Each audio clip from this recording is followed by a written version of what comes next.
Hi, and welcome to a special Q&A recording of Pieces of a Woman. It's one of the 50 official selection titles at the 45th Toronto International Film Festival. My name is Diana Sanchez, and I'm the Senior Director of Film here at Tiff. I'm thrilled to be here with Kornél Mundruczó, Director of Pieces of a Woman, screenwriter Kata Wéber, and two cast members, Vanessa Kirby and Ellen Burstyn. Thank you so much for joining us. I want to thank our audience for joining us today as well. As an organization still impacted by COVID, we need the support of our audiences so that we continue to present films to future generations and preserve these diverse and important voices. So thank you so much for joining us today and throughout the festival. Also want to mention that today's film is eligible for the People's Choice Award. You can vote for your favorite films at tiff.net/vote. I want to welcome our guests. Thank you so much for being with us, for showing Pieces of a Woman here at TIFF, for making this just splendid film that I think audiences are going to just really respond to. It's such a beautiful piece. I wanted to begin a little bit. Kata, Kornél, I know you guys have been collaborating on other films. You started with White God. It was your first collaboration. It's a very different film. It's a film in English. Can you talk to us a little bit about how this project came to be? Kata, Yes. do you want? Kornél, will you start then? There we go. Yeah, I mean, the evolution of that piece was really simple. I was out of another movie, and I have lots of time, and I was start searching for a new topic, and at that time, we have kind of a hard feelings together with Kata, and she started to write some dialogues into a notebook, and the title about those dialogues was Pieces of a Woman. And actually there was a dialogue in between a mother and a daughter. And I was like, wow, I never ever read anything like that before. You know, it is so new perspective, so unique voice, and also something very sharp and beautiful in the same time. So I started to encourage Kata just to make a script out of it. And to be honest, now here we are, and here you see the mother and the daughter as well on the screen. So that was the start of the evolution of the piece for me. Kata, do you want to talk a little bit about just some of the inspiration for the story for your screenplay? It was not very intellectual, so it was very emotional. As Kornél says, it was just notes and dialogues. I never intended to write a script out of it, but I wanted to talk about, it turns out I wanted to talk about my personal experience, but it was not the intention from the very first moment. I think I wanted to talk about the absence of an unborn child and about my personal feelings around this. But as a story, I wanted to depict a story of a girl who comes from a family, a Holocaust survival, third generation Holocaust survival, and about a tragedy and about how differently she processes this tragedy and how she breaks the rules or the patterns of her family through the relationship with her mother. So that was like as a drama that was in my head. It turns out that deeply I really struggled with some personal feelings and longings to someone who is not there. And I think the closer we understood the material, the bigger this affection was. But this was not. This is such an emotional connection that when you do it, it's not obvious. It's not creation. It's so. For me, this was such a fast thing to write. It was like almost like it was happening without thinking, you know. Right. It is. There is something very visceral in how the film plays out. And for example, the birth scene, Kornél mentioned that was a day one. It was so intense. and it felt very real. How did you put that together? Because it really, it was just, I was telling Kornél before, I felt dizzy. Like I felt like I was back in labor. So it felt very real, and I really appreciated and love to know how you worked that scene. Vanessa? I remember when Kornél said we have to start with the birth, and it was almost like the birth of the movie, you know, and we knew we had these 2-3 days, 2 days of shooting and a day of rehearsal. And I was really nervous because I've never given birth before. And I began kind of researching as much as possible and watching as many documentaries, speaking to lots of women, trying to work sort of the movements of it. And then I realized that actually my big mission was to try and see someone actually give birth live, because I knew that Kornél also wanted to do it in one take, continuous take without cutting, which was just a gift of an idea, because I come from theatre mainly. So it was so exciting to do something like that on screen. And then I had the privilege of shadowing this obstetrician, Claire Mellon, her name is, at a hospital in London a month before we started shooting, we started rehearsals. And I shadowed her and the midwives in the labour ward, and an amazing woman let me watch her.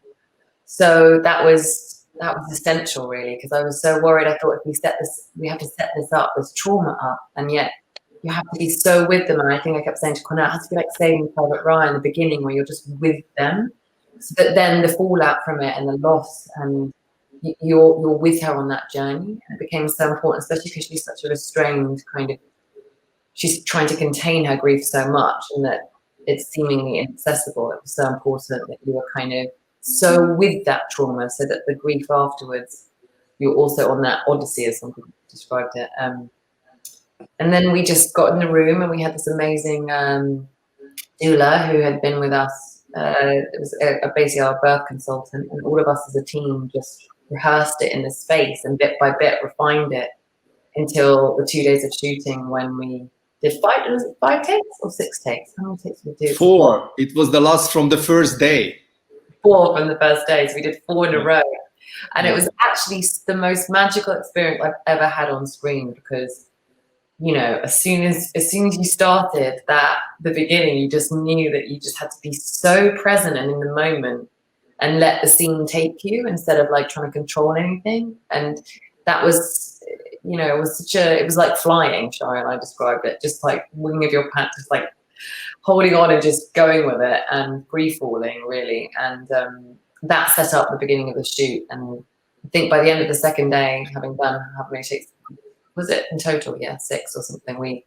It was so we felt so elated, and then we knew we had the rest of the whole movie to then go into, which was daunting in a different way. I was very grateful, actually. I was very grateful that you trust me to start with that scene, because I felt without this experience you cannot do the role. So I mean, in the script it was like a little later, but I was like, wow, let's jump into it. Let's get the waves out. You need that experience. And also like I tried to push Vanessa toward to the edge. So a fearless play. So no control. Here is no control. We follow you, and that's why it became a little bit the language of the movie. So we established this kind of flying spiritual camera all over later on as well, because that support the best the freedom of the acting, but be enough cinematic. And that was the concept for the birth scene, and I was very grateful that I can do that for the first day.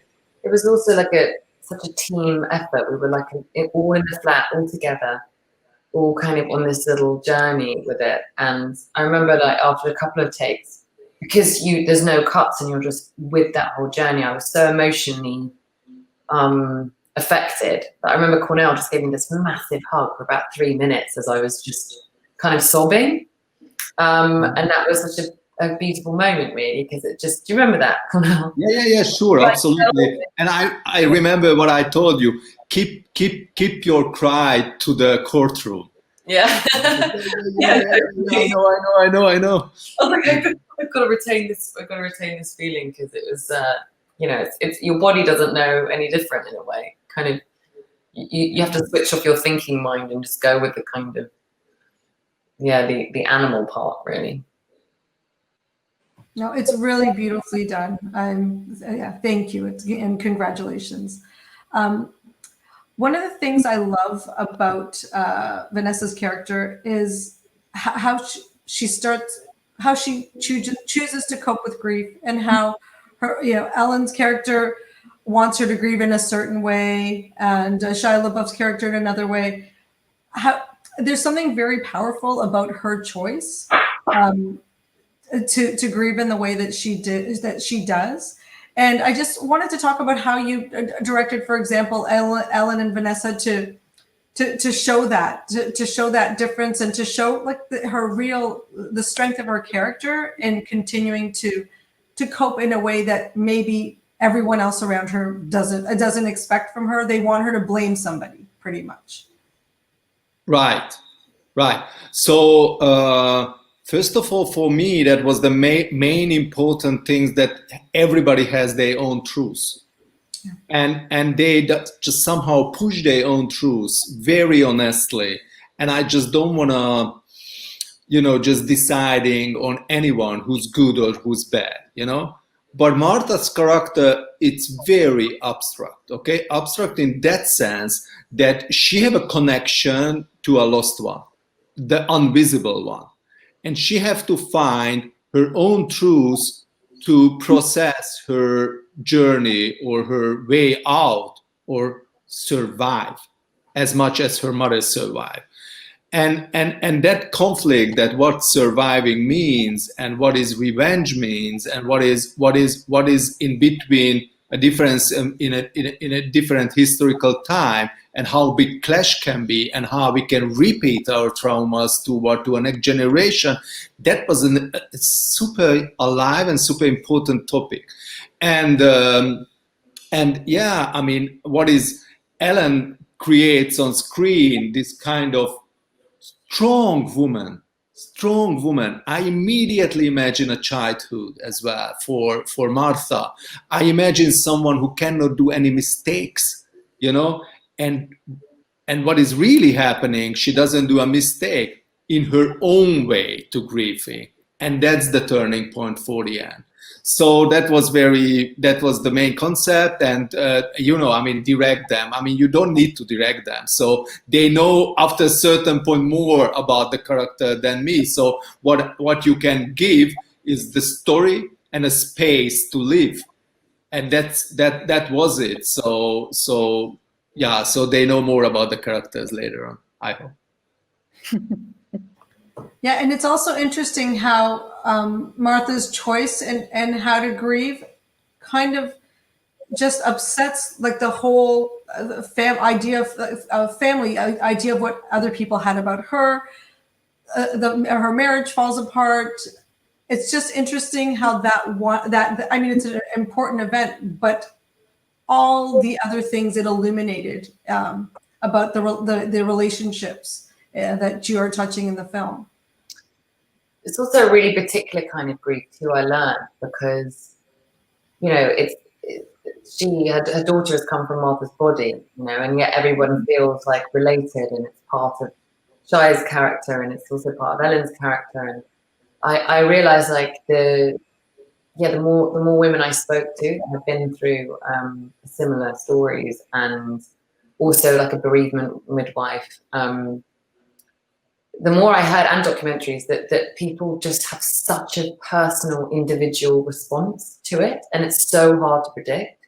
There was one woman that felt nothing at all until she had another child, and when the next child was born, she just completely broke down, and so it's not what you expect. And I think that's why I'm really proud of the story that Kata and Kornél wanted to tell, because it's an unconventional story of grief, really. It's one particular character due to her nature and her family journey through how to deal with loss. And I think maybe we don't know how we're going to deal with something until we are confronted with it. And so it felt like a really specific reaction that was, again, a sort of totally individual, but also isolated lonely place, actually, until you sort of come to terms with how you personally get over that or live with it.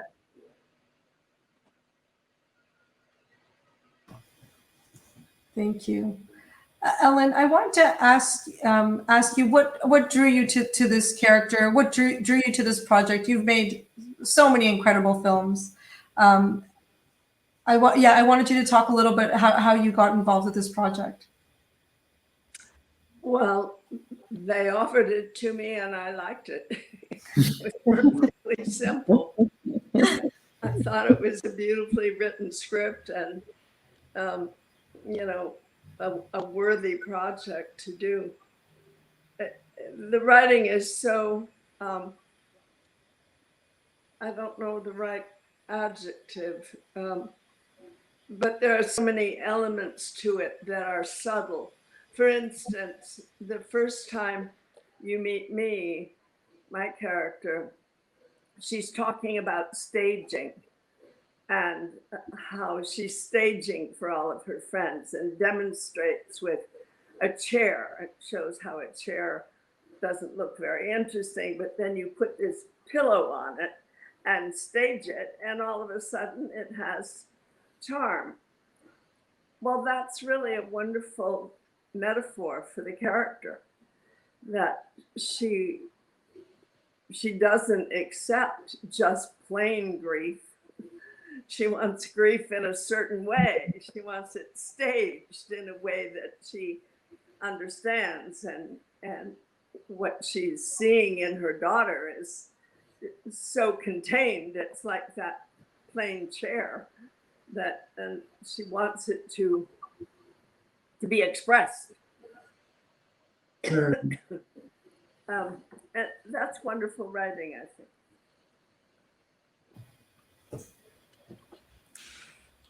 Thank you. No, I think it's a character a lot of mothers and daughters can really relate to that complicated relationship that is so well put together.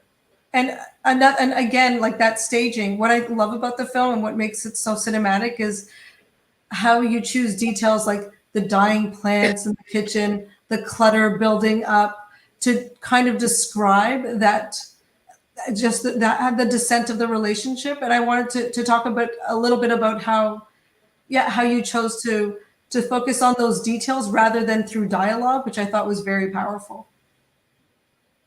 Yeah, well, working with excuse me, I'm choking here. Working with actors like Vanessa and Shia is a creative joy. You know, there's some synergy that happens between actors who know how to be really alive in a fictional situation. I'm sorry, I'm still choking.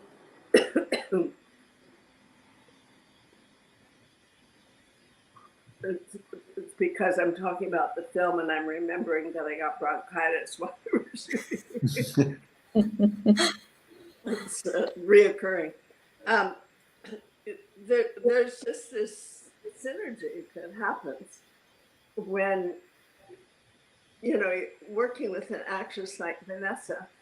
I look into her face and the pretense, the fiction falls away. I'm just there with her, my daughter. And she is my daughter in that moment. And I can feel what she's feeling. And I can feel what I think she needs to feel. And eventually does. There's so much life between actors on stage. I mean, on the shooting stage, that what happens in a film that's miraculous is what's happening between the actors. as wonderful as the writing is, if the actors don't have that connection, the writing won't glow, won't be alive. So it was just my great pleasure to Vanessa for a daughter. Thank you. Yeah, it really does all coalesce so beautifully in the film. Well, I want to thank you all for your time today. I know that you are going to be presenting the film in Venice very shortly. We wish you all the best. It's a wonderful film. There's something really so powerful. I love that it's shot in Montreal. Canadians love this detail. And yeah, I wanted to thank you for sharing it with us and with audiences at TIFF. Thank you. Thank you very much. Bye all. Bye. Ciao. Ciao.